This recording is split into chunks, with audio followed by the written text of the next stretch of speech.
A gente se reuniu com o professor Edilson, o secretário executivo de gestão pedagógica, e além de tratar algumas pautas mais específicas, a gente priorizou também trazer as pautas que a gente já vinha trabalhando no nosso plano de lutas, o plano de lutas que foi aprovado na primeira Assembleia Geral, né, que tivemos para o ano 2026 e no último Congresso, e algumas outras pautas, né? E Tiago pode começar explicando a nossa pauta, como foi, detalhando. Nossa extensa pauta, né? A gente conversou sobre vários assuntos. Eu particularmente gosto muito dessa questão de reunião com a Secretaria de Gestão Executiva, Gestão Pedagógica, porque a gente vai discutir aspectos pedagógicos, né? Existe sempre a discussão no mundo sindical, né, do protagonismo das questões dos direitos e do salário. Não estou dizendo que não é importante, é óbvio que é importante. Mas nosso sindicato também discute educação, discute pedagogia, que também impacta a nossa vida. É claro que são impactos diferentes, né? Mas quando a gente se reúne com o professor Edilson Mori, a gente vai discutir aspectos pedagógicos, né? A gente entra nas questões específicas do que a gente tratou, que eu acho importante relembrar. Eu até fiz um stories, por exemplo, lembrando que a gente teve aquele prêmio Melhores do Ano, que algumas gerências foram contempladas, 16 professores e professoras foram contemplados, e estava previsto no edital um intercâmbio no Brasil, né, para outras secretarias. A gente foi cobrar a secretaria no sentido de como é que está andando.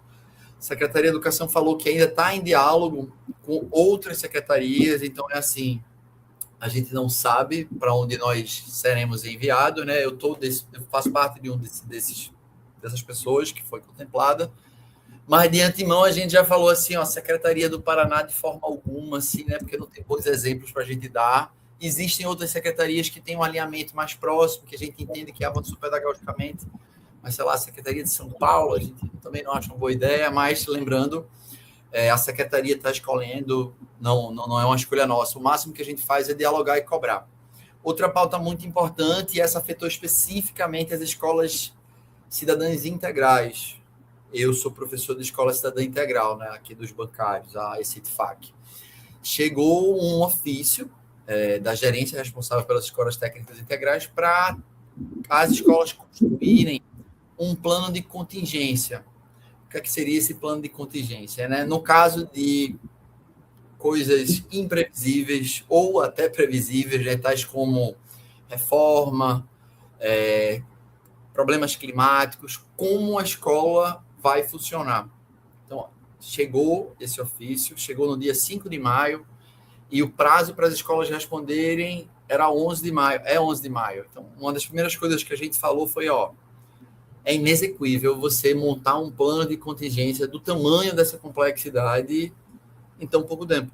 Então, uma das primeiras coisas que a gente solicitou foi a suspensão do prazo. Então, logo de pronto, de início, Edilson concordou em suspender esse prazo. Ele vai conversar com o Túlio, que é o responsável pelas escolas técnicas integrais.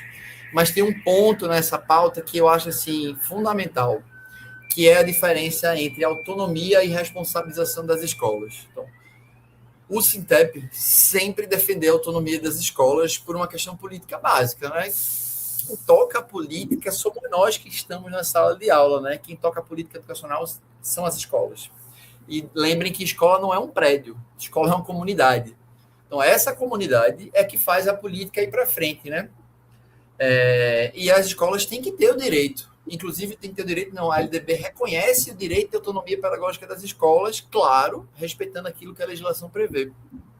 Esse plano de contingência, quando chega para a escola, de início, parece que estão resguardando a autonomia das escolas, mas não é bem por aí. O que está acontecendo é um processo de responsabilização da escola por questões que fogem, por exemplo, do nosso escopo. Vou dar o exemplo da minha escola, porque tem menos de uma hora que eu saí dela. Eu larguei de 11h10. Então, assim, se eu for exemplificar alguma coisa, exemplificarei com o que eu vivo no meu dia. Minha escola vai passar por uma reforma num bloco administrativo. Então, aí vem a pergunta: como é que a gente vai funcionar? Vamos dividir a escola para funcionar em certos setores ou não funcionar em certos setores? Por exemplo, o Conselho Tutelar é contra que se funcione a escola durante as obras por motivos óbvios, né? A gente tem todos os perigos da obra, a gente também tem toda uma equipe de profissionais que não deveriam estar convivendo com crianças e adolescentes, mas a gente precisa da reforma. Então, como vai ser feito? Nenhuma reforma apresenta cronograma, assim. Você não vai ver a Suplan entregando, por exemplo, um cronograma de obra de vamos trabalhar isso aqui nesse dia, nesse outro dia. Não acontece. Não entregam plantas das reformas para a gente. Enfim, eu não tenho como traçar um plano de contingência de uma reforma que eu não tenho controle.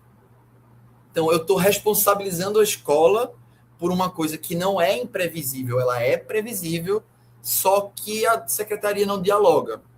Mas aí, o que é que está acontecendo lá na escola? A gente está pressionando a secretaria para que seja entregue a planta, que a gente converse, dialogue com os arquitetos, porque, assim, quem der integral fala muito isso. Eu passo mais tempo na escola do que na minha casa. Então, assim, como é que eu não vou poder opinar sobre uma reforma na minha primeira ou segunda casa?